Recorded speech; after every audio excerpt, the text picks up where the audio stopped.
Bumabalik ang ex mo kahit iniwan ka na niya. Ito yung 5 dahilan kung bakit. Kailangan mo talaga marinig yung pang-4. Manggigigil ka. Una, hindi pala siya masaya dun sa pinili niya. Kamote talaga. Akala niya mas okay dun sa bagong mundo niya. Pero nung nawala ka, hindi pala ganun kaganda ang buhay pag wala ka. Kaya yan, bumabalik. Parang wala nangyari. Pangalawa, gusto lang niya malaman kung may feelings ka pa.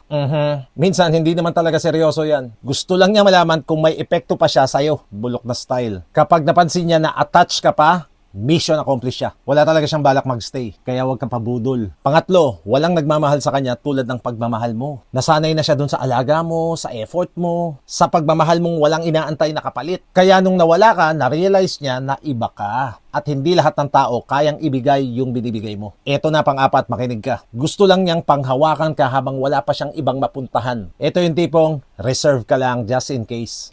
Hindi siya sigurado kung gusto ka niyang balikan. Pero ayaw ka rin niyang mawala ng tuluyan. Parang gusto niya lang na nandiyan ka habang naghahanap pa siya ng bago. Gigil mo ko eh. At pang-5, na-realize niya na ikaw talaga ang gusto niya. Ito naman yung bihirang mangyari pero posible. Minsan kasi kailangan mawala bago ma-appreciate. At sa dami niyong pinagdaanan, na-realize niya na ikaw talaga yung worth it. Pero ito tanong, babalikan mo pa rin ba? O naisip mo nang deserve mo naman na hindi ka iniiwan in the first place? Oh yes.